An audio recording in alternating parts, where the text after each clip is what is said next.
Hello and welcome to the All 12 Signs video series for the Summer Solstice and the Saturn Jupiter Sextile. My name's Chloe. I work with card divination, astrology, and I channel energies through my body.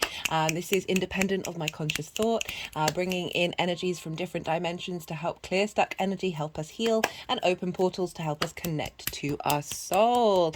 This is part 4. This was meant to be a 3-part series, but the introduction that I did on part 3 ended up being, I think it was 50 minutes. So I just wanted to upload that last video and start a new one here. So I'll be reading for Virgo and Leo in this one. I've done a collective reading for this where I break down the astrology of the summer solstice and the energies of what the Jupiter-Saturn transit sextile means for us all. So do go check that out, as well as the other introductions. The last one that I just did, part 3, you see these cards here. So these came out in the collective reading and I broke them down. It was beautiful messages that came through for us all for the next sort of 3 to 6 months. So do go check that out. I won't be doing an introduction so much in this one because I just want to get going and do read for Virgo and Leo. But for those of you who are new, I work with the Hellenistic principles in astrology. So this is from the Greco-Roman period over 2,000 years ago. The main themes that show up for that in terms of collective readings is I work with the whole house system. So each sign falls in the whole of a house. Checking out your rising sign is the best thing to do if you know your time of birth first, because the astrology will link into that sign being the rising sign. It doesn't invalidate you looking at any other sign. I recommend looking at all of them because then you get a holistic idea of how these transits are affecting every area of your life. So say you're checking into a certain sign, look to where that sign falls in your chart if it's not your rising sign. Look to the house that it's in, the themes of that house, and apply those themes to the messages that come through. Take what resonates, leave what doesn't. Sometimes the readings aren't for us. I certainly have that with tarot readers that I watch. Sometimes I really connect and sometimes I'm like, no, this just isn't for me. You'll know on your intuition. It's essentially as if that sign has now moved to the first house. I focus on the inner work in these collective readings. And that is because that is the most consistent thing for us all. You know, the more that we do the inner work, the more we change our frequency, and we're able to adapt and respond to our environment and draw things towards us that are in alignment with our soul's journey. If you have personal questions in terms of like love or business or whatever it is, those are things that would come up more in personal readings. And if you want a personal reading, check out my email address in the description box. Send me an email and I'll let you know what services are on offer. But the reason why I bring that up is because with astrology and tarot, some things can represent other people in your life coming in. With these readings, it's more about what energy are you working with, what kind of, what creative things are coming in, what blockages maybe you've been clearing, what wisdom and advice can these energies, can the astrology, can the cards give you in order so you can make informed autonomous decisions about how you work with the energy. The more that we have a bit of context, the more that we have a sense of what we're playing with and how we want to work with it. So absolutely love that. The other things in terms of the Hellenistic principles is I don't apply the modern rulerships for Scorpio, Aquarius, or Pisces, and I don't apply Aries, the qualities of Aries to the first house, and therefore all of them, and Pisces to the 12th. I just find it's a bit limiting. I understand with both of these things why they're around. I can see the links between them, but I just find we are nuanced beings. When we add these things on, it kind of blocks out those nuances. And in terms of the modern rulership, they're using the outer planets. I feel like they don't really want to be bound. And in terms of timing techniques, which would be more for a personal natal chart reading, you're just limited in certain things that I haven't seen show up in my practice for myself and clients and the people around me. It's just not something that I resonate with. So I just wanted to let you know that's what you're getting yourself involved with me on this channel. Thank you all for being here and sharing your time and energy. It means a lot to me. I know how precious both of these things are, and I am honored to be able to share this experience with you, and thank you for allowing me to read for you. I love doing this. The last couple of readings were a lot of fun. So I'm going to crack on with Virgo and Leo. Be good to yourselves, be good to those around you, and most importantly, be well until we meet again. Virgo rising. How you doing, Virgo? For those of you checking into the Virgo energy and it's not your rising sign, look to where Virgo falls in your chart, the house that it's in, the themes of that house, and apply those themes to the messages that come through. Take what resonates, leave what doesn't. But in general, Virgo, so I'm pulling cards for the blueprint of the summer solstice. So yes, that happened the 20th, 21st of June. We would feel it in the lead up, we feel it afterwards, but it's kind of like a natal chart for the next 3 to 6 months. I think it's 6 months, but we're then going to have the autumn equinox, so we're going to get another blueprint added on top of that. I break down the astrology in the collective reading a lot more, so do check that out if you want a fuller understanding of what that energy looks like.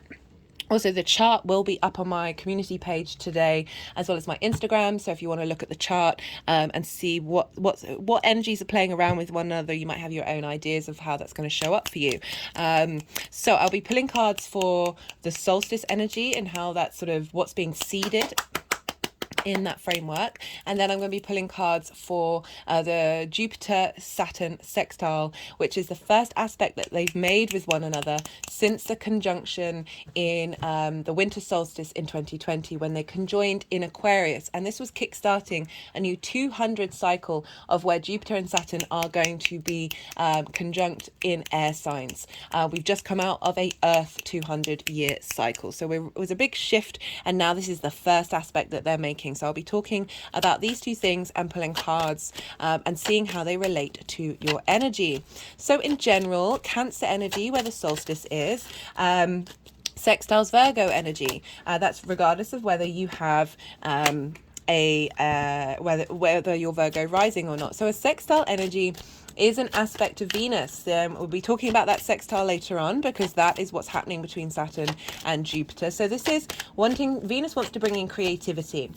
She wants to bring in a sense of love and harmony, a sense of appreciation and value. That harmony is like clearing out stuck energy. This is brainstorming.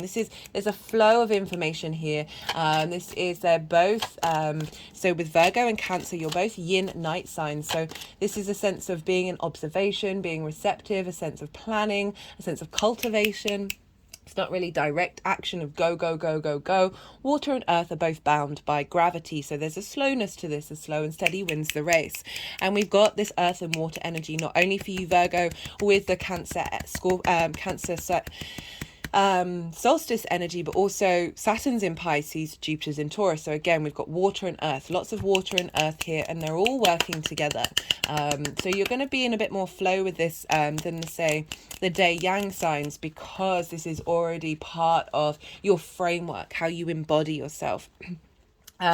So for Virgo rising, the summer solstice happens every year in your 11th house of hopes and dreams, friends, groups and alliances, and reaping the benefits of the work that you've done in the 10th house.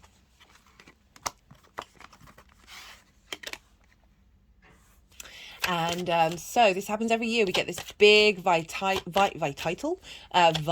energy. The sun is celebrated the longest day of the year in the northern hemisphere, and so we've got this vibrancy, this sense of completion. So for me, the winter solstice is the new moon and the summer solstice is the full moon. So after the last 6 months, we've got this culmination of bearing witness to everything that you've done and you've grown and you've engaged with.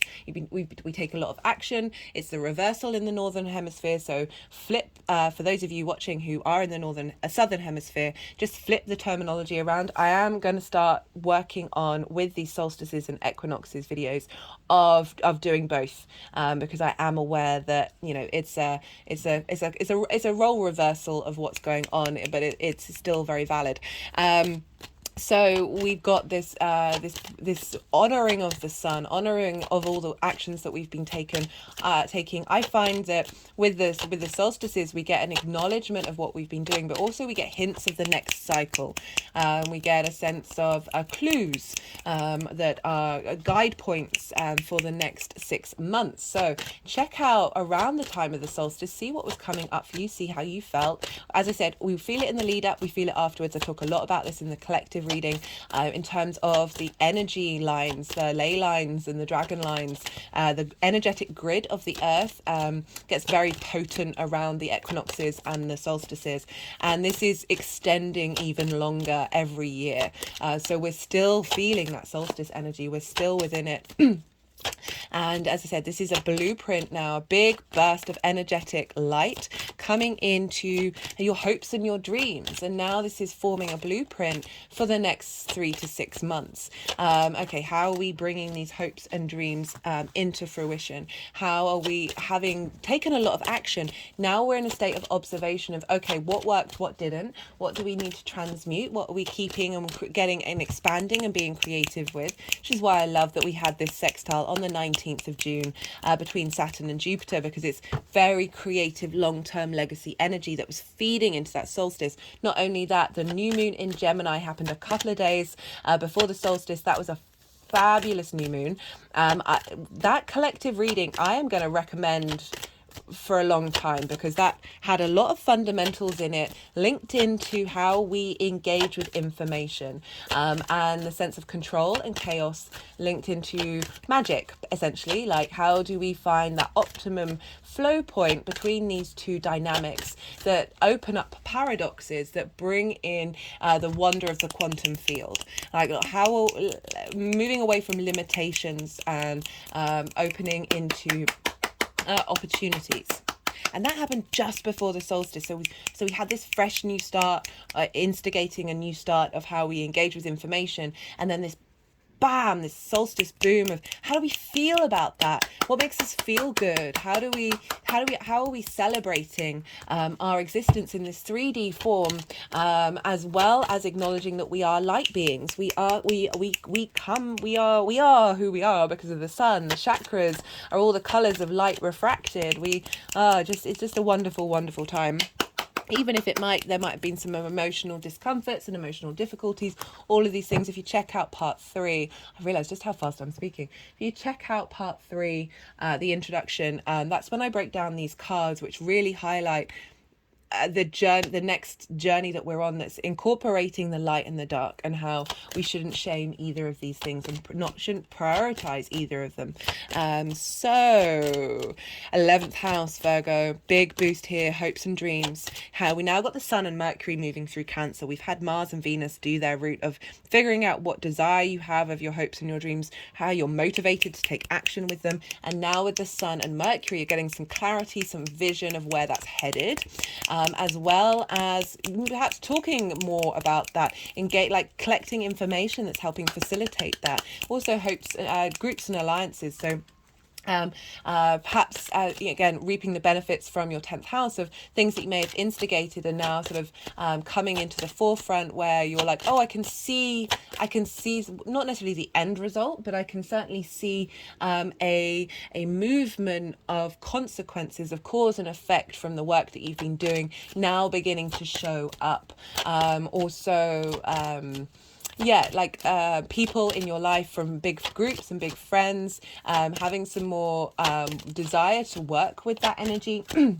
Just having, as I said, that light being shone in that area of your chart that's instigating the next part of the cycle.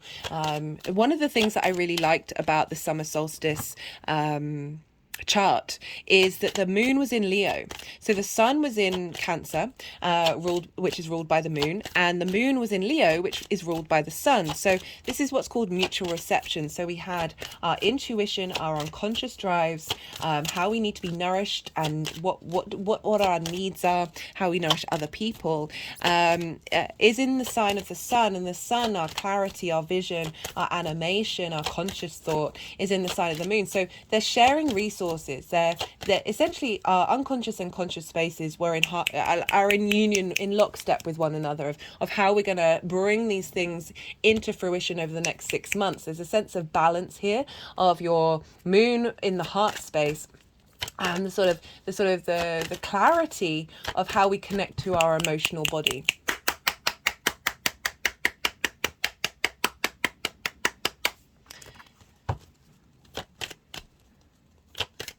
there was lots else. I'm sorry, I just paused. I was thinking I wanted to start talking about the rest of the chart, but do check out the collective reading for that. So, but I really enjoyed the fact that we got the sun and the moon in union with. It's essentially as if they communicate with each other a lot easier when they're in each other's realms. Essentially, they've got all the tools of each other, and yet they are able to bring those tools together and each other's desires and wishes into a sense of harmony, which is great for the next part of this cycle of really being able to not be swayed by one side or the other, that there is a sense of working together with this summer solstice.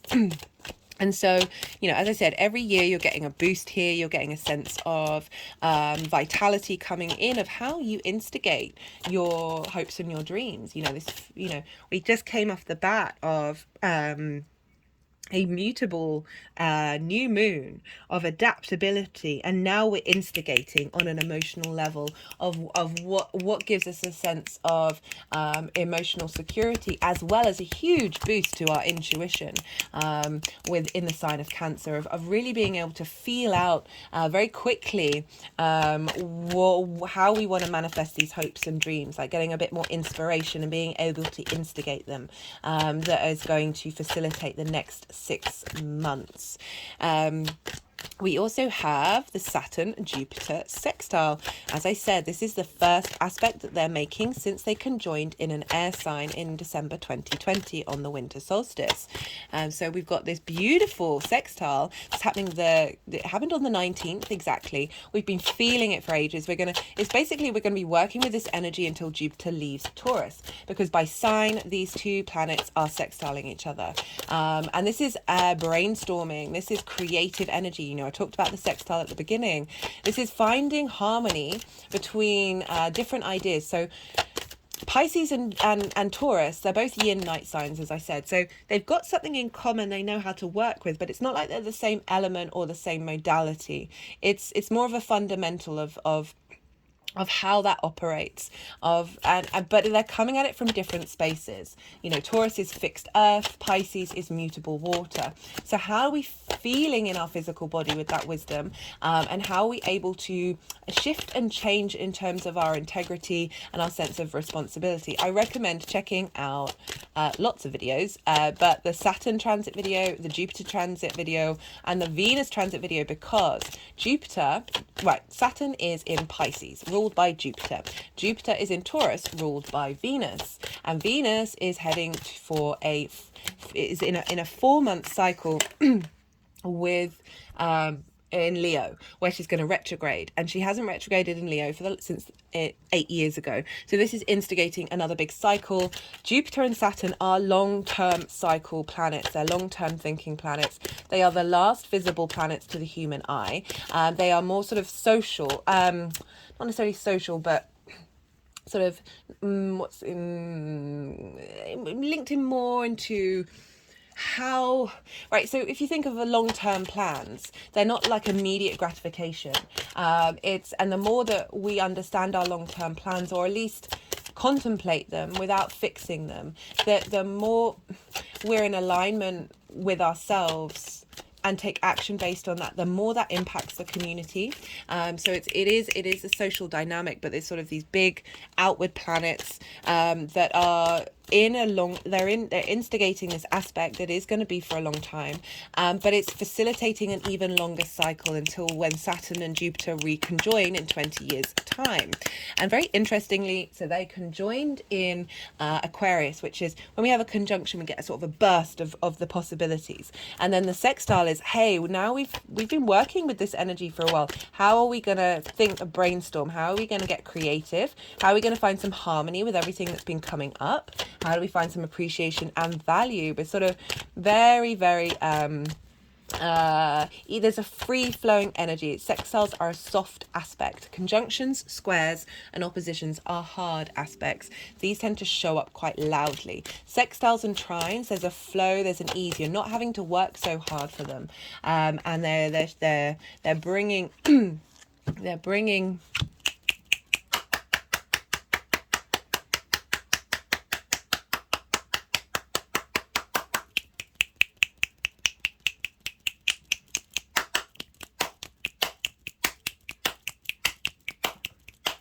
Yeah, they obviously just wanted to do a bit of energy work for you, Virgo.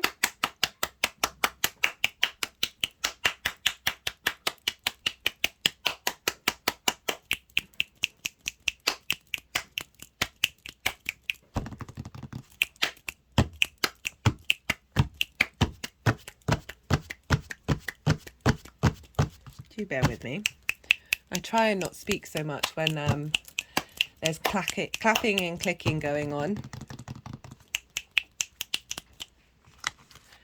Right, so let's look to where Saturn and Jupiter are.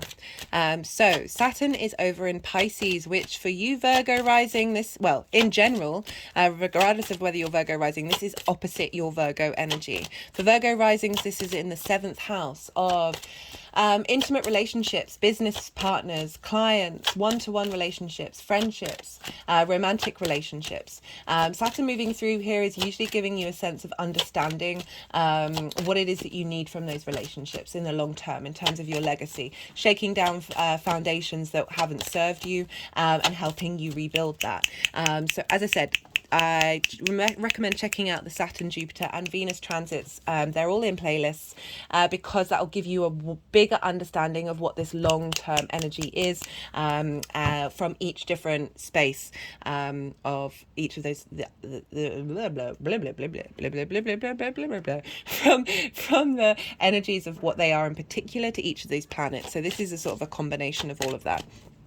So Saturn in Pisces in your 7th, so, and Jupiter in your 9th, which trines your Virgo energy in general, and in the 9th house for Virgo risings. And so this is how your perspectives, basically, this is how you map yourself out in the world based on your morals, your ethics, your principles, your philosophies, your connection to religion or spirituality or nature or science. All of these sort of big picture ideas and how you map yourself out in them, how you see yourself in the world, how you see the world or would like the world to be. It's also linked into mastery of something that you've been learning for a long time, teaching as well, moving somewhere that is for a period of time that is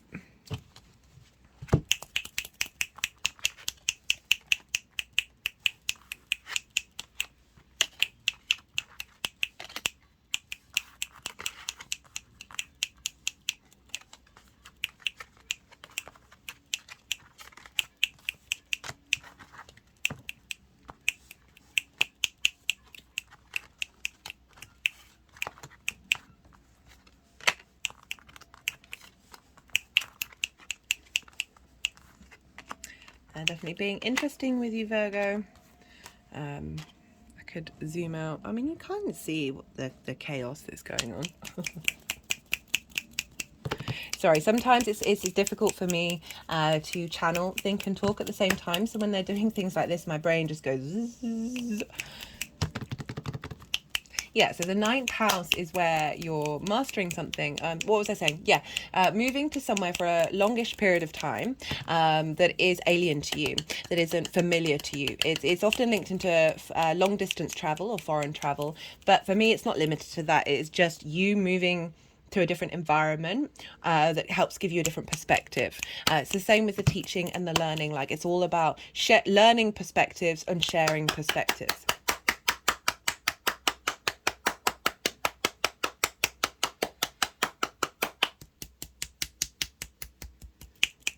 So with Jupiter in the 9th, wisdom, elevation, sense of expansion, a cohesion of your philosophies and your worldviews and how you see yourself in that and feeling confident about that. Jupiter always, you know, when you work with Jupiter and you tap into that innate sense of inner wisdom that it's trying to provide for you and wherever it is in your chart, that you then get a sense of confidence in that area and who you are. So that transit overall is just bringing in that energy, bringing in some wisdom and feeling good about yourself. And with that sextile energy of communicating, okay, well, what do I need for my one-to-one relationships? What's the foundation of those? And how are we? How are they in line with your inner authority and integrity? The sense of responsibility of you stepping up to yourself and sort of, this is what I need from that. Business partners, one-to-one clients, intimate friends, romantic relationships, all of these things where they have a big impact on your life. And so we've got this creative energy of you and harmonizing of how you see yourself in the world and how that's impacting your one-to-one relationships. We've got this sense of creative energy between perhaps meeting someone, for some of you who come from an environment that you're not familiar with, that you then, this can be business or romantic or friendship, that then help you understand what it is that you need from relationships and also help you see how you see yourself as well. I also find the 7th house is the dynamic, how your one-to-one relationship with spirit, with creation energy. It show like how that relationship shows up is in the 8th house, the same as all the other relationships in your 7th house, but certainly getting a more sense of authority in the way that you bring in that energy and how you connect to it, and how that's affecting how you see yourself in the world. So big change in creative ways of looking at how you engage with that. So 5D and 3D intimate relationships in terms of then how you see yourself in the world. So, okay, let's see what they want to do with these cards.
I forgot to say, this is usually when I go quiet. So you just had a lot of information. This is time to digest and see what intuitively is coming up for you. As I said earlier, like this is, I find it difficult to channel, think and talk. So this is when I shut up, and I will start talking again when they've finished doing what they've needed to do. I often preempt it and they've still got...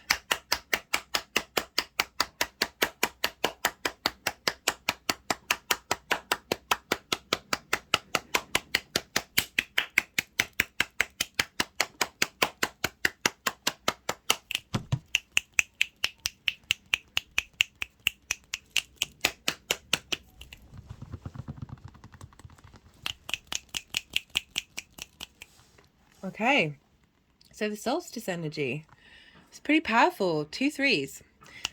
So we got so this is what was sort of maybe shown to you and what's being instigated moving forward, and that is in your 11th house of hopes, dreams and wishes, friends, groups and alliances, and it's implying that there's flow here. So the 3 of cups is harmony. There's a sense of joy, there's a sense of appreciation with the sense of really knowing what it is that you want. So this card is dominion. This is you're on the higher ground, you've done the work that you've needed to do in order to start a whole new journey, well, a new part of the journey that you've already been on. So love that that's what's being seeded, that's what's being cultivated, that's what's being engaged in.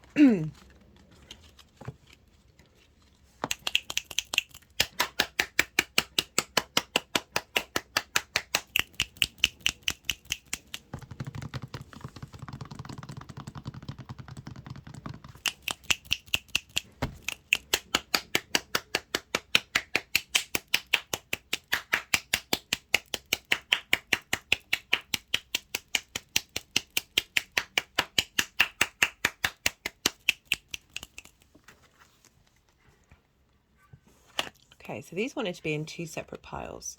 So this is for the sextile between Jupiter and Saturn in in Taurus and Pisces. So I like this combination. It's so with a lot of the reading so far, it's kind of shown, okay, this is a slowness. So it's a yin-night energy. There's a sense of receptivity. It's not go, go, go. This is a time of cultivation, of taking your time, of enjoying what comes up. And these cards, they kind of represent that there is a shift happening, and that there is that contemplation. And so yeah, with a lot of cards, there's been sort of slow cards and then more active based cards. But we've got the 8 of Cups with the 2 of Wands and the 7 of Cups. My apologies. The 8 of Cups.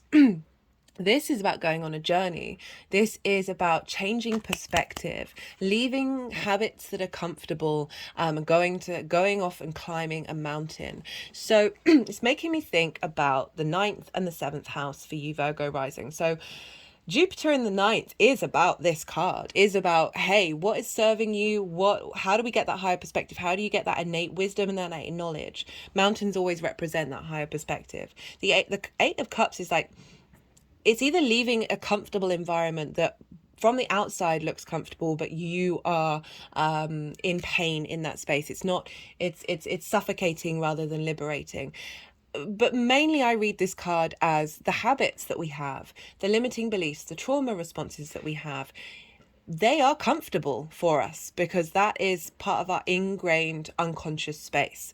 But it doesn't mean that they're serving us. It doesn't mean that they're helping us. And so Jupiter moving through there of your perspectives is helping you navigate this, is instigating this. And with the combination with the 7th house of your intimate one-to-one relationships, it's saying what's coming up here is a creative new way of sense of you valuing yourself and not prioritizing those intimate relationships.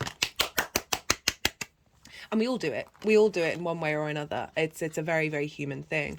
Added to this is getting the lay of the land. So it's interesting that we've got for the long-term cycle, how this summer solstice is integrating of dominion. This follows this, right? So this is knowing what you need to do to move forward, to start a new journey.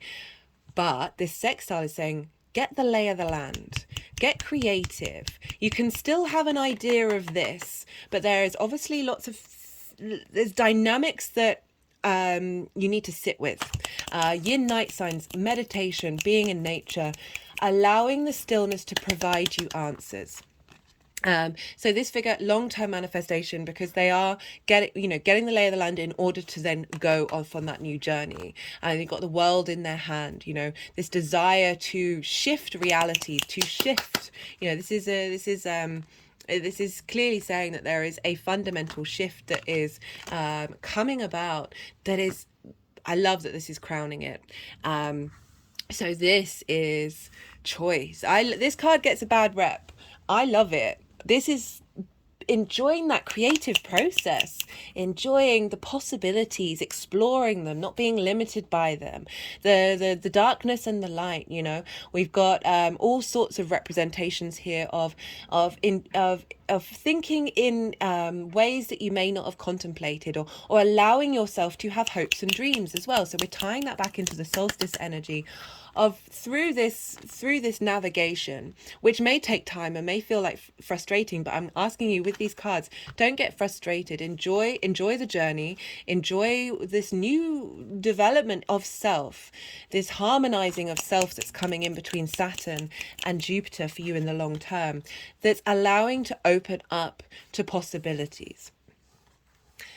We have for how this sort of energy is manifesting moving forward. Okay, they wanted to turn that one upright. We've got the Tower in reverse and we've got the 6 of Cups, crowned by the Queen of Pentacles. So the Tower in the reverse is inner structures coming down. Those things that you're saying, you're walking away from, the habits that the things that you're contemplating. This is the long term of how this is manifesting, is those structures that, you see here. This card's come up a lot today, I think in every reading. All the disasters happening on the top. your foundations are still strong. So it's getting rid of the stuff. It's like a forest fire, in order to sort of burn down the things that aren't serving you. And that's in reverse. So for me, this is what I'm feeling. This is an inner space. This is pulling down inner understandings, inner perspectives, where you're finding wisdom. You're finding that your foundations are left. Saturn is very much about foundations of what it is that you want from your from those one-to-one relationships and how you respond to them. It's also the linking into spirit as well. So in reverse, so it's sort of saying not only is it an inner thing, but this will be completed, this will be shifted. And with that, the Six of Cups, of being able to look at the past sweetly. You see these cups, they're full of flowers. There's a sense of something growing from this ability to look at the past, and smell the roses. So this also, I'm going to say this because we're dealing with the 7th house. This could be, through this journey, a process of bringing somebody, because this can be often very much karmic love energy, of someone from a past life coming in, that is, you're now in that space where you can receive that energy and not get succumbed to it, not get pulled into it. There's a sense of equality there, and nourishment, particularly because of the Queen of Pentacles. So for some of you, I am always very wary of saying, oh, you're gonna meet your soul love, because honestly, sometimes when you tap into tarot readers and they say that every week, it's just like, oh, okay, really? That's not my aim, but for some of you, this might resonate. Don't go seeking it. Don't go looking for it. You do you. Focus on you, and then you'll draw towards you what needs to be done. This is saying that there's stuff that needs to be worked on. There's always stuff to be worked on, but I'm loving the 7 of Pentacles and the Queen of Pentacles crowning this energy of having gone through this very creative understanding, this sense of appreciation and value for yourself in these one-to-one relationships. Queen of Pentacles, very nourishing earth energy, long-term legacy, abundance. How are we cultivating that? Very good at giving advice, very good at support. So there's this sense of embodying this nurturing of your 3D existence for the long term. It's not necessarily about I'm just getting the word comfort come into my head of feeling good in the 3D realm. Of there is a sense, even though it's there's a sense of independence that I'm getting with this, of you, when you're focusing on this is bringing in the sense of nourishment, as I said, like of you seeing the value of yourself. And therefore, through that cultivation of self, you're drawing towards you situations and environments that there's a sense of peace there. There's a sense of what you've been doing. What comes up next is creating a very strong foundation. Okay, let's pull some clarification cards for Virgo.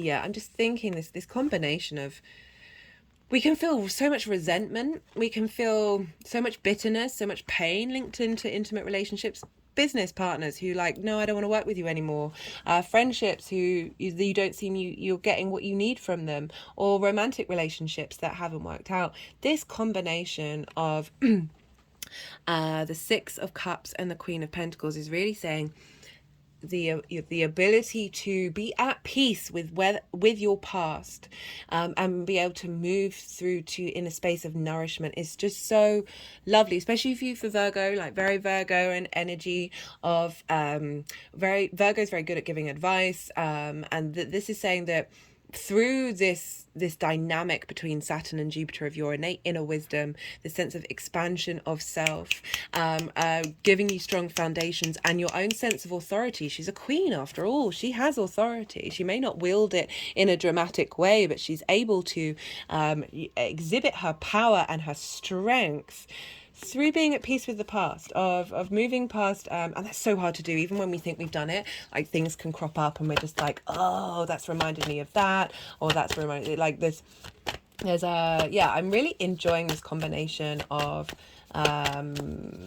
Jupiter in the 9th and Saturn in the 7th. I feel like that's very facilitating for the long term, coming in. Right, what clarification cards for Virgo?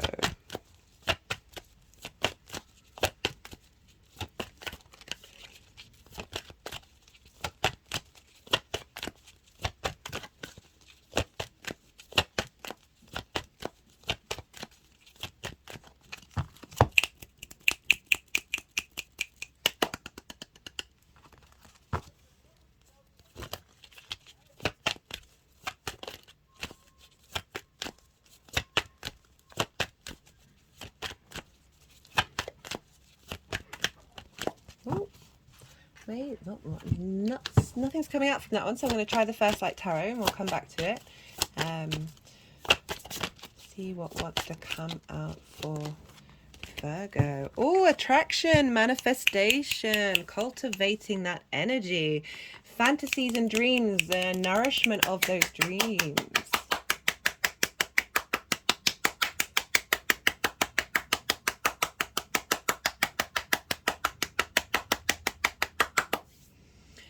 I mean, I love the Seven of Cups. I love it so much because it's essentially saying, I mean, it all depends on the cards around it, but just in general, it's like the freedom to enjoy the fantasy world without getting sucked into it.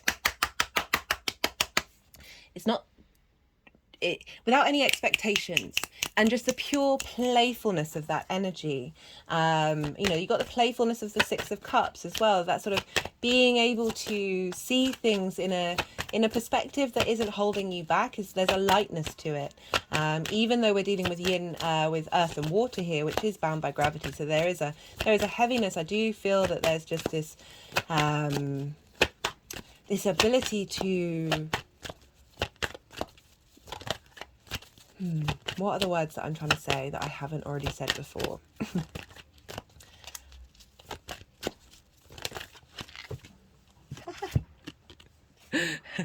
As my brain takes a time out. You know, I was saying this lightness, this playfulness, but we are dealing with this time of cultivation, of allowing, like, being in a state of observation, of being mindful, of just not seeking, not taking too much action, but just a real smorgasbord of that sort of just stillness that opens up so many possibilities that you're not holding on to. You're not making assumptions, having expectations on it. You're just in the state of observation and play.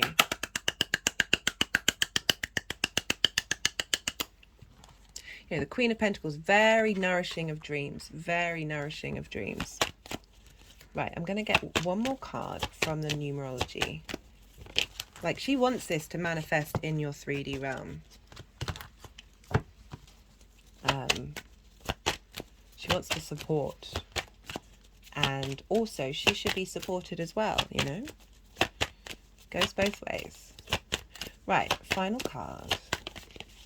Final card for Virgo.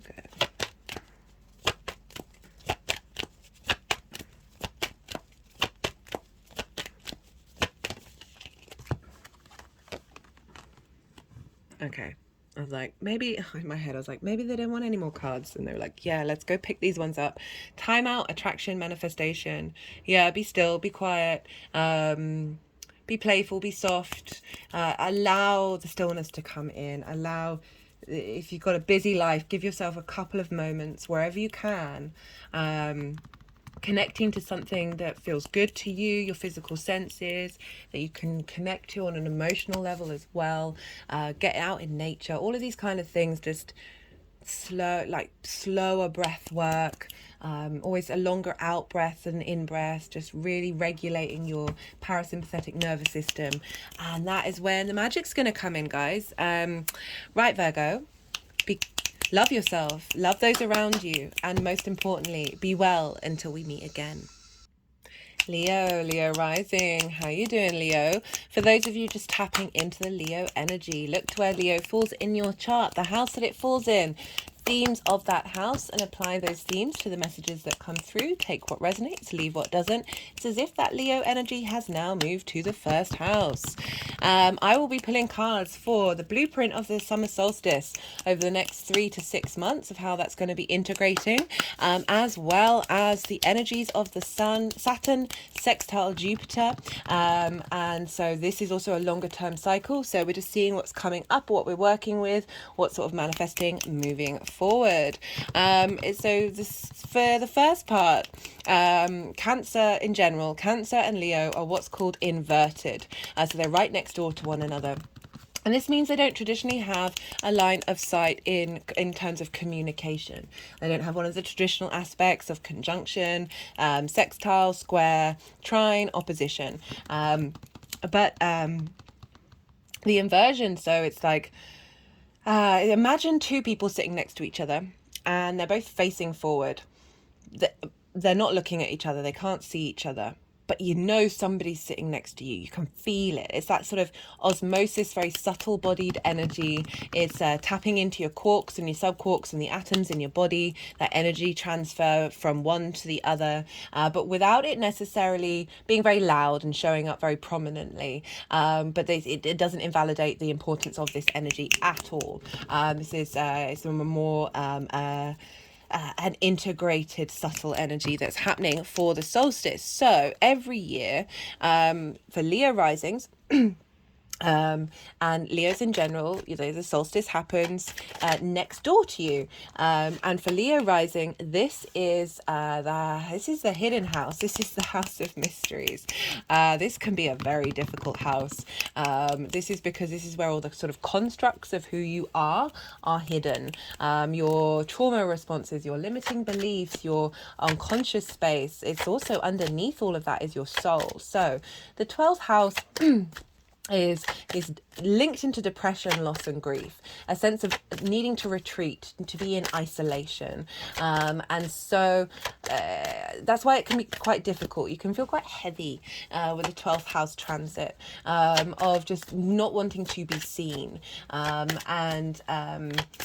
but underneath all of that, so as I said, it's your trauma responses, your limiting beliefs. So these things can crop up, which is why like anxiety might be around, depression might be around for the 12th house, that you're navigating these uncomfortable, unseen spaces and ideas and limitations that you have on you. And these things can flare up quite a lot in the 12th house. But underneath all of that, as I said, is your soul.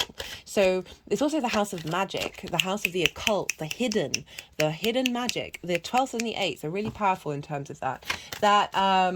There's magic everywhere in the chart. It's just traditionally this is where they show up a lot. As I said, underneath all of that is your soul, is your ability to connect to the magic of the universe. The more that we spend time trying to integrate the 12th house, the more that we are able to fully embody the truest sense of who we are. But it can be difficult. It can be difficult. So what was I going to say? Oh my goodness, my mind is just right. So it might be a part of you that is very personal to you, that is hidden from everybody else. It could be a part, like as in it's not integrated with the rest of your dynamic. It also can be a part of you that you might find it really difficult to attach to and connect to. So we have the solstice happening here every year. That's really quite powerful. If you're getting this vitality and this light, this burst of the honoring of the sun, of this animation, of this the strength of the inner light body, pouring into your 12th house every year. You may have seen a culmination of what you instigated in the winter solstice. So for me, that is hello, celebration of the sun. For me, the winter solstice is the new moon, where we plant seeds, we're cultivating, we're growing, and then as the sun starts to take up more of the sky, we get more action based. We're doing. The summer solstice, the peak of the longest day of the year. Flip this, if you're in the southern hemisphere, I've said in previous readings, I'm going to really try and make a very conscious effort in the future solstices and equinox videos to bring in the southern hemisphere as well, because obviously that is just as important, and sometimes can get very neglected in terms of astrology, because this, the form of which this is taken comes from the northern hemisphere. There are obviously different ways of interpreting the stars. You've got the Mayan calendar, you've got lots of different things that are accessible to sort of deal with that sort of flip of the southern hemisphere. But I don't know why I'm talking about this here, but I am planning on doing that for you all. But northern hemisphere, sun is shining, longest day of the year. Clues and understandings and culminations of the journey that you've been on, as well as giving hints to the next part of the cycle. So look to around that time. It was on the 20th, 21st, but we would have felt it in the lead up when we felt it afterwards. And just it helps you give an idea of what you've been working with and what you will be working with. And this is the energy that's being seeded as sort of, so it's a like a natal chart for the next 6 months. 3 to 6 months. We're going to have the autumn equinox in 3 months' time, so that's going to add on another layer, as well as all the transits that are going on during that time and your own personal natal chart. It just adds on a layer of what's going on. So every year you have this in your 12th house, so there's a real sense of clarity coming in, a boost in your 12th house every year of instigating a new dynamic. It's also a big boost of intuition.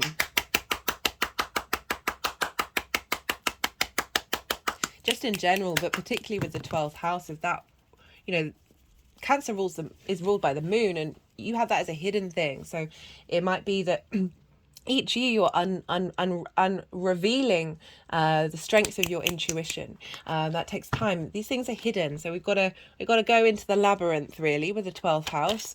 And we may be down there a while, but coming out the other side is sort of, you're then coming into the light. Do we want these? Oi. Very slippy deck. This was charged at the Avebury Stone Circle over the solstice, and I'm slowly getting used to it in terms of... Okay, where was I? Yes, so you've got the Sun and Mercury there right now after Venus and Mars has moved through Cancer. As I said, this can bring up themes of depression or mental anguish, and it's always good just to sit and be with that, and because everybody goes through a month where they have this, so Cancer season for you is definitely that vibe where there can be a heaviness, there can be an exploration of why am I feeling this way, what trauma, what limiting beliefs are there, being able to then conjure up the magic of your intuition, of your ability to connect to your emotions from a very, very deep level, which can feel really alien. As I said, this is the hidden house. So this solstice energy, as I said, this is one of the main things that I love about this solstice chart. It will be up on my community page by the end of the day. And this is because the moon was in Leo at the time of the sun ingressing into Cancer. So Leo is ruled by the sun. You should know this, Leo. You are ruled by the sun. So the moon was in the sign of the sun, and the sun was in the sign of the moon at the time of this solstice, which means we have our unconscious and conscious dynamics intermingling with one another. It's called mutual reception. They are sharing each other's resources. They are sharing each other's it's basically a support mechanism between the sun and the moon. So we've got this very supportive energy that is the blueprint for the next 3 to 6 months. And the moon was in your sign. So how is your heart? Leo rules the heart. How is your heart being nourished? How are you nourishing your heart? How are you being seen? What is it that basically getting your intuition in line with your heart and your cognitive awareness in alignment with your emotional connection to things. So it's bringing these into harmony. It's also really tied up into the Venus transit, which I love. Recommend checking out the Saturn transit, Jupiter transit, Venus transit. They're all in their own playlists, so easy to find, because all of these three combined, as well as the solstice energy and the Gemini new moon. Oh my God, I love astrology so much. That Gemini moon happened days before this. I will be recommending that collective reading for the Gemini new moon for a while, because that brought up some really fundamental things that can help us navigate this 3D and 5D existence. Anyway, one of the things of that solstice I felt was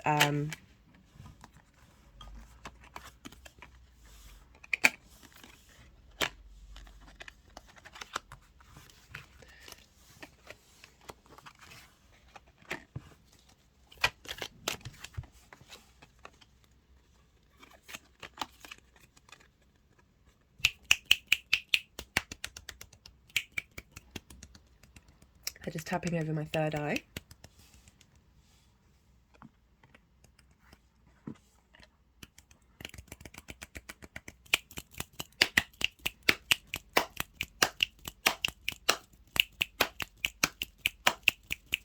Apologies. For those of you who are new, when the energies start wanting to do things like this, it's usually at the end, but they're getting a little frisky with me that they'll start doing it midway, that I find it difficult to channel in this way and think and talk at the same time, especially when they're moving. It's mostly when they're moving cards around, because I have to kind of, my brain just sort of goes zzz, and lets them do what they need to do, that this is when I'm quiet.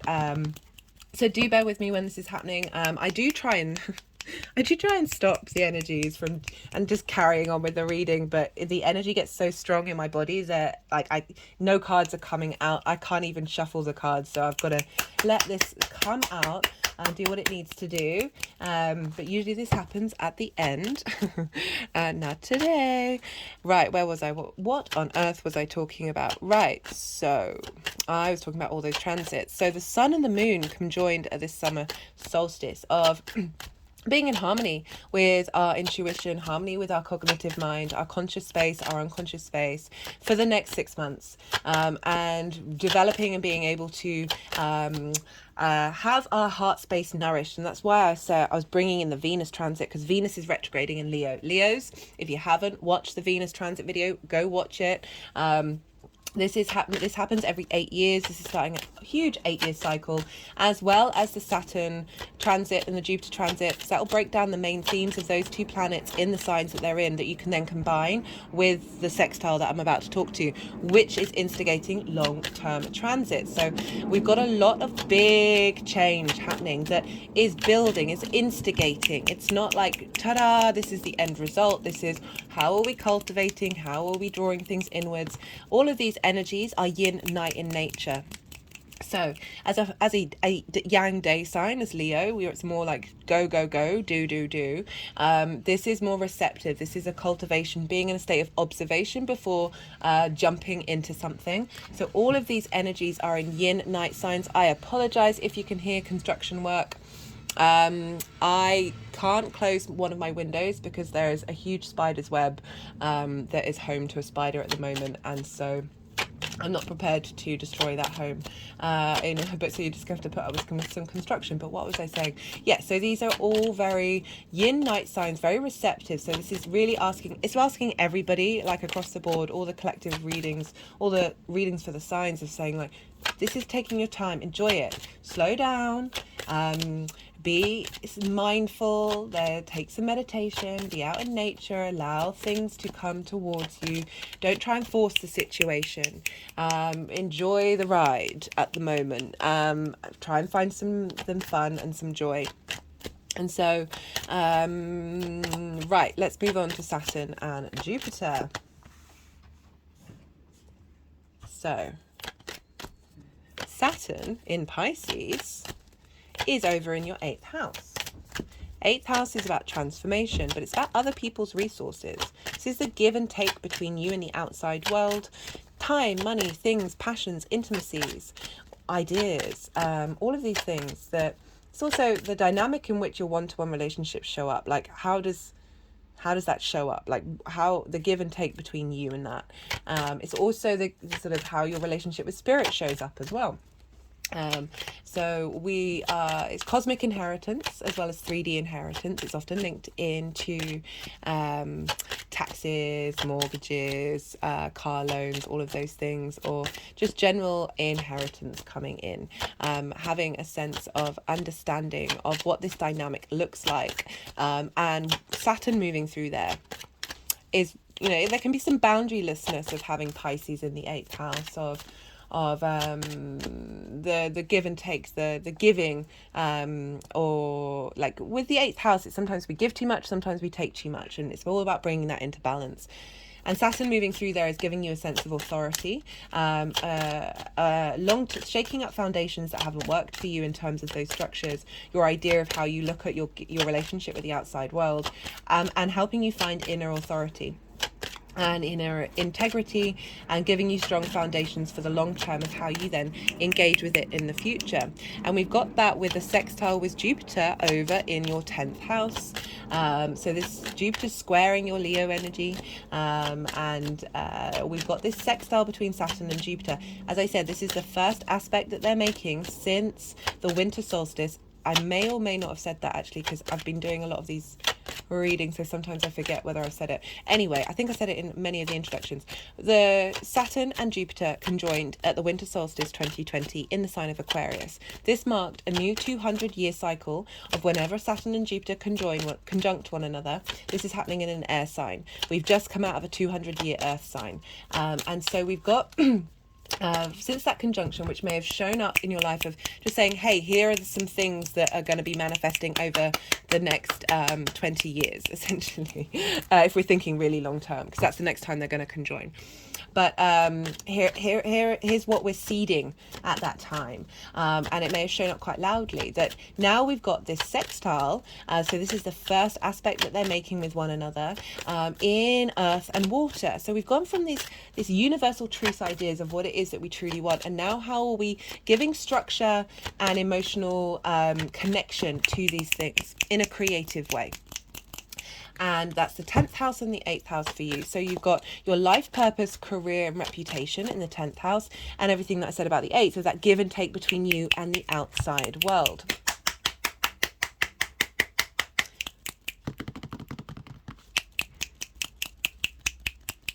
And sextile is an aspect of Venus. This is bringing about creative energy, a sense of appreciation, value and love, a harmonizing of ideas, a clearing out of stuck energy, hence the harmonizing. Venus does like things to be tidied up, so we can be more in flow. We can feel at ease with ourselves. We can just, there's a sense of, there's a pleasure-seeking principle as well as with Venus, but it's not in, that's not the whole modus operandi with the sextile. This is about creative brainstorming. They're both yin night signs, so they've got something in common, but they're different elements and they're different modalities. Taurus is fixed, Pisces is mutable. So how are we instilling wisdom, Taurus and Jupiter, for the long term in our physical senses? That means that we're then being able to adapt with authority, with the magic of Pisces, with that collective emotional unconscious, so that you're absorbing from the outside world. Just had a big energetic release at that.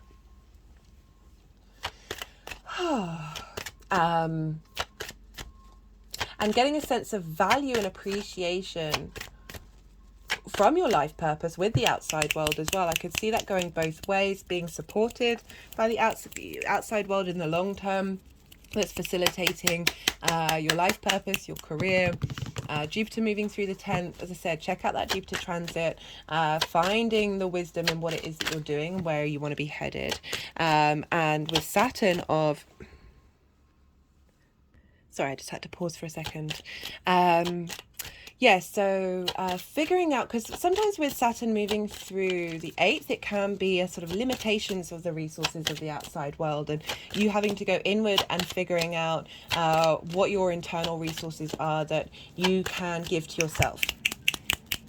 And this, Saturn is now retrograde and will be retrograde till the 4th of November. I'm going to be doing a separate transit video on that. There's now an inner journey. Jupiter's going to go retrograde. Oh, when is it? In October, I think. But we've got this sense of wisdom and elevation. Jupiter's trying to elevate your life purpose, trying to bring some cohesion and understanding and a sense of inner wisdom that then provides opportunities and experiences. Saturn wants you to feel confident in your authority with the outside world. And this is not like power seeking. This is not like my way or the highway. This is simply you confident in your long-term legacy and your responsibility to the outside world as well. So, got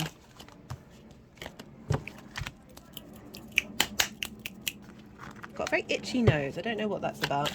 I'm sure someone out there could tell me what the energetic energy is around having an itchy nose, but it's the first time this has happened in these readings, so I might Google it later actually. Okay, let's see what was that?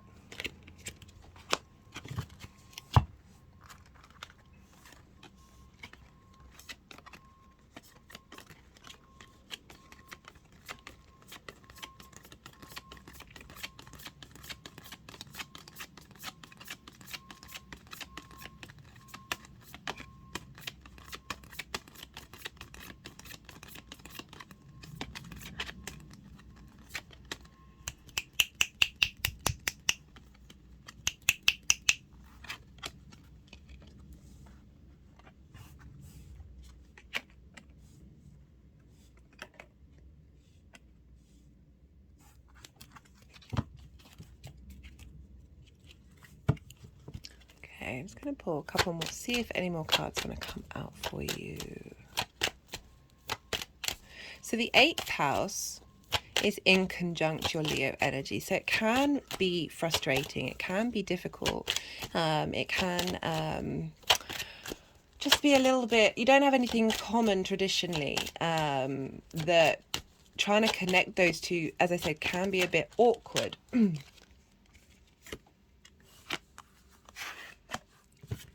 Okay, that one wanted to come out as well.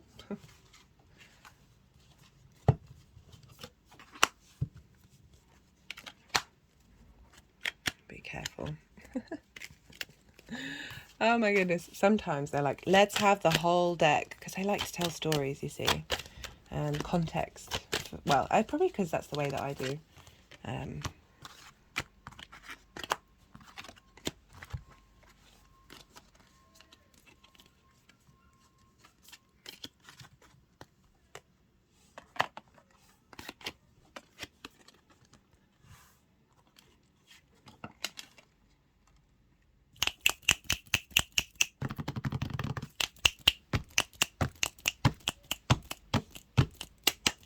I mean, Saturn as well, being in the 8th, it doesn't have to be a restriction and a limitation of support from the outside world. It could be that something that's coming in from the outside world is going to support your long-term legacy. And with this combination with your 10th house, it doesn't just have to be linked into career. It's like life purpose. What is the thing that drives you forward, that's truly fundamentally important to you in your life?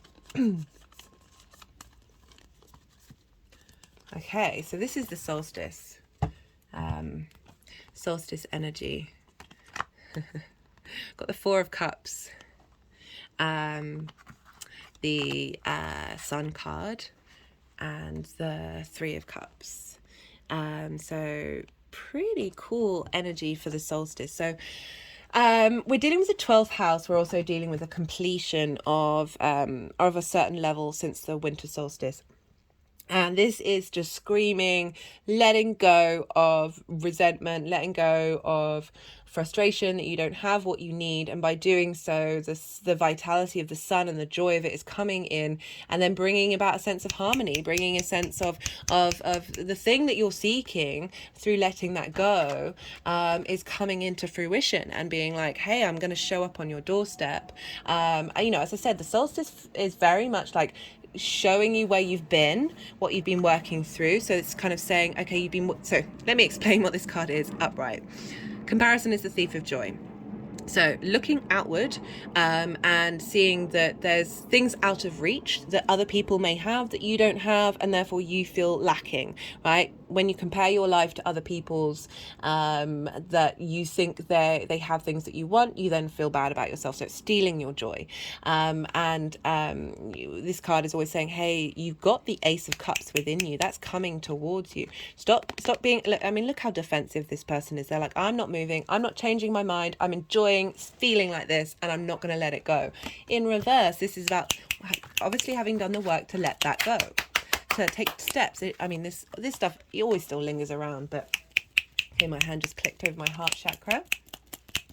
That there's the energy today is wild. That you've been working on letting that go, and the sun has come along with the solstice, this celebration of the sun, of saying, let's celebrate the work that you've done, and we're bringing things into harmony. We're showing you where you've come from and what you've been growing on. And again, with the 12th house as well. You know, the solstice is representing the last 6 months, as well as moving into Cancer season of and I'm just getting harmony of your, because it's emotions, right? So it's cups. Cancer is a water sign of being in harmony with your intuition. And I'm doubly saying that because we've got the Queen of Cups here with the King of Swords, which I love this combination. Clarity and understanding. King of Swords, being able to take action. You know, clarity, truth, understanding. These are all subjective, but we can get as close to these things as possible. Of like, the King of Swords isn't being affected by its trauma responses. I feel like there's a really high perspective. You see here the birds as well, symbolizing like this figure is being able to zoom out and step outside of the personal.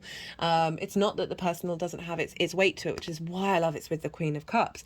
So being able to see and take actions based on what it is that you need in that moment, be able to communicate your ideas, but with the intuition of the Queen of Cups, of very nourishing, very supportive of that intuition, cultivating of it, and bringing that all together. Oh, I love this. I love this. Being in harmony with self. So, right, so this is kind of saying that this solstice energy is helping. So these wanted to be sort of separate from it. Of, you may have got clues around this dynamic working together around the solstice, but what it's saying is this is what you're instigating. This is what's being seeded as we now move into the next part of the cycle.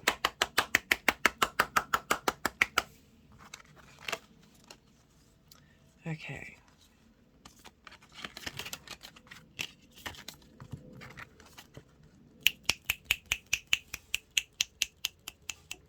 For the sextile with Saturn and Jupiter, King of Wands, Page of Cups,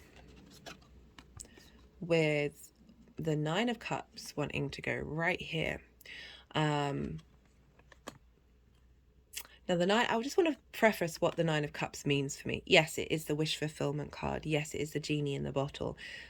But it's more about gratitude, more of feeling in, having an emotional connection that every area of your life is as if all your wishes have come true, even if you don't know what those wishes are. It's a difficult one to do. It's channeling the happy Buddha here. What that came up in, yeah, that was in the Jupiter transit video. Of behind this energy is sort of in the background, your higher self helping you get to this space. Right, I was talking about how all of this energy is very yin, night in nature. This is a state of observation. This is a state of drawing inwards. Think the high priestess rather than the magician. That through this state of stillness, through this state of not control, of not planning, of not fixating on the details, of just being in the experience of this Saturn Jupiter sextile. It's not about not taking action, because I can appreciate how that might get a bit confusing, but not rushing. This is not about rushing. This is about taking your time and allowing the journey. We got the King of Wands, Page of Cups, fab combination. King of Wands, very confident in their passions and their creativity, very driven and motivated of the direction that they want to head in, feeling like this is Jupiter in Taurus, of like you knowing what your life purpose is, the energy around this. So for a lot of the readings, it's been two piles of sort of what we're working with, and then how is this embodying in the future.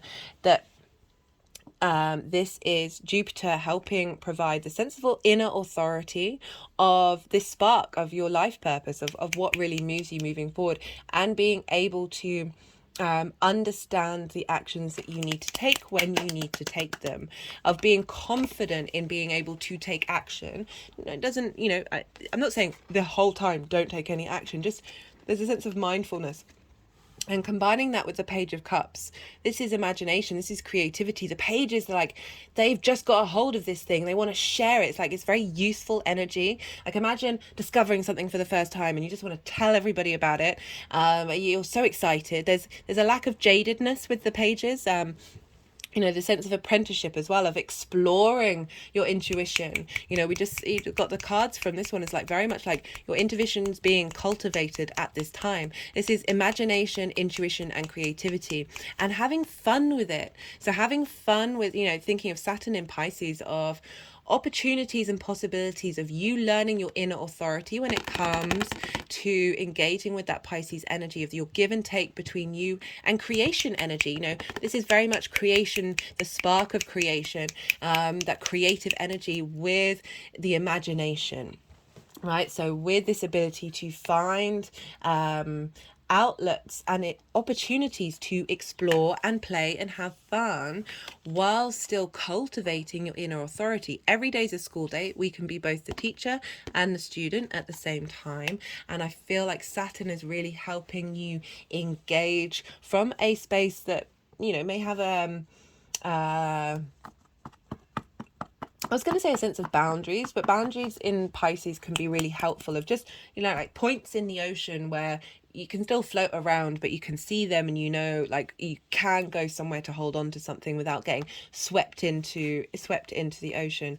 Apologies if that's triggering anyone in terms of what's just happened around the Titanic, which is very interesting in terms of Saturn, which I'll probably talk about in the Capricorn full moon, as that's ruled by Saturn. But that sense of, oh yeah, no, it's gone. Right, we've got the see if it'll come back. We've got for how this is sort of manifesting moving forward. I mean, this is lovely, Leo. These in reverse. Sleepless nights, worrying over things that you can't control, anxiety, fear, survival mode, not feeling supported, not feeling like you can break out of this cycle. Look, they're in clothes that that are very worn down. They've clearly been in the situation for a long time. That there is this sense of, this is never going to end. I'm never going to be able to break out of that limitations.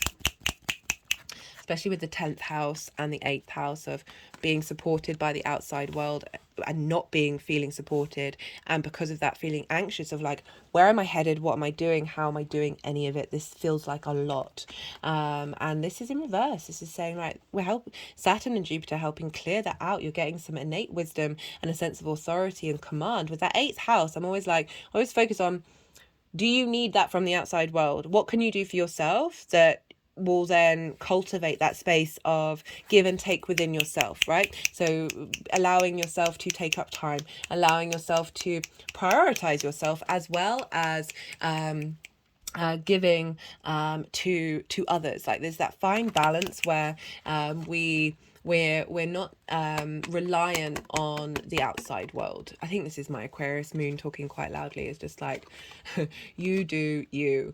But working with that 8th house and Saturn moving through there is helping navigate. So I recommend checking out the Saturn transit, helping navigate this, which leads to this, and then sort of blocks you from feeling like you need that in order to survive, which you don't. I mean, yes, it's helpful, but, you know. Crowned by the Queen of Pentacles and the 9 of Cups. Whoa. So, very different energy to these guys. Of being like, okay, the Queen of Pentacles, able to nourish yourself in the long term in terms of the 3D realm, work, health and routines, cultivating, nourishing, supportive, good advice, embodying this sense of feeling not only nourished inwardly, but I'm definitely getting nourished from the outside world as well. And we've got it with the 9 of Cups, which is probably the card that makes me feel the most awkward, which is weird, but I don't like saying to people that your wishes are going to come true. Some of us, that may happen, but your wishes are constantly in a state of evolution. And I talked about in part 3 of like, sometimes we block ourselves off by having this idea of what it is that we want, that I've really started to enjoy the process of seeing what unfolds. But just in general, aside from my awkwardness around this card, this does obviously have a feeling of contentment, of feeling abundant, of being grateful for what's unfolded. And being able to express yourself emotionally as well, being very confident in that emotional expression, and helping it nourish your, Taurus is an earth sign of your career, and we got Cups of Pisces of, again, it's really confirming the sense of support that's coming in from the outside world in order to facilitate life purpose. Right, let's see what wants to come out. Clarification cards.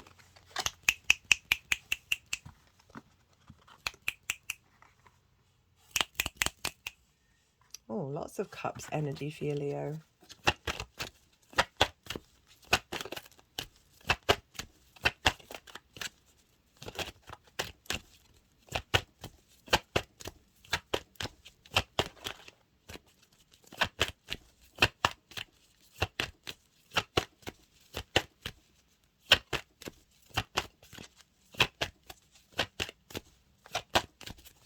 Yeah, I'm just thinking, be playful, be curious,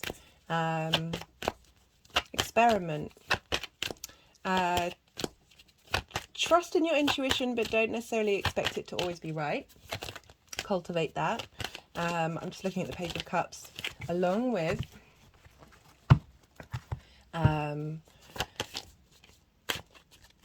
like, I'm just getting with that King of Wands, of the confidence of your passions and your creativity, but with the Page of Cups of being like, well, I'm not going to beat myself up if I get things wrong.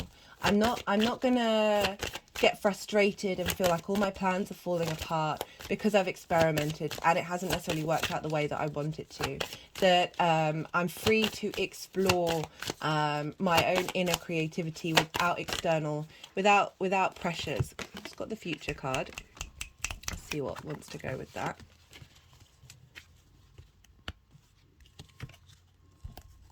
What was I saying? Oh, yeah, this playfulness and this authority and this responsibility that kings have. You know, it's we can hold the Wild card in the Future. Can you see that? Yeah, I think you can. There we go.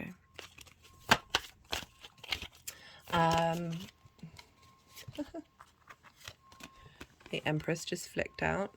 Development, growth, abundance, productivity.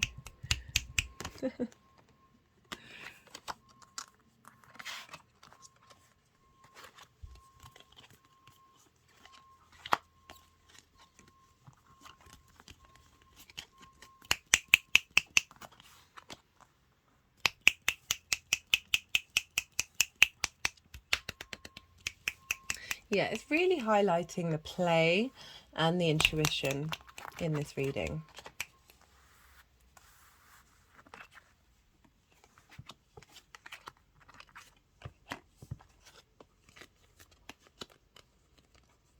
It's wanting to stack the Queen of Pentacles, the Empress, and the Three of Cups together. Not a bit confused by the Wild card, what that means.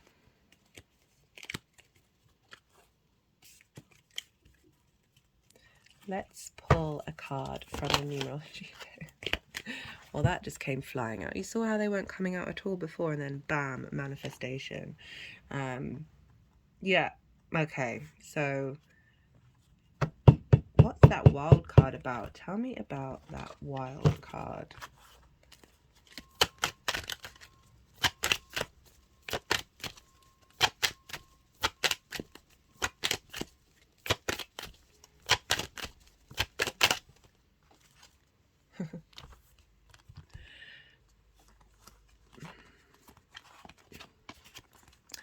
This feeling of victory, this feeling of your passions being supported and celebrated. Yeah, Saturn moving through the 8th can feel restrictions and limitations of acknowledgement and give and take between the outside world. So it's, I guess that's the Wild card of being like, well, actually that's not all that Saturn is capable of doing in that house. That it's giving long-term structures of visibility.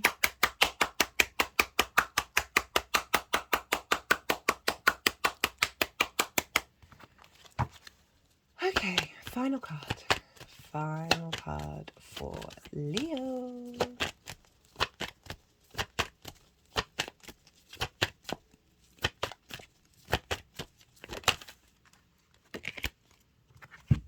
Personal growth.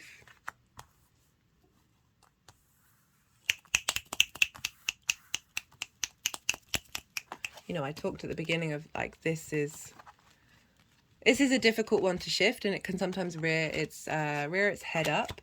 But this cycle that you're on It's helping you see clearly, helping you, again, that's not seeking things from the outside world or thinking that, like, it's that give and take between you and the outside world of like, well, if other people have stuff, that means I can't have it. Or that comparison is a dynamic that is, it just really just blocks off your energy so much. And so to be working on that, to being able to help navigate that is I mean, from the cards, is just really opening you up to yeah, just that intuition and that passion and that feeling supported. Yeah, really getting a strong sense of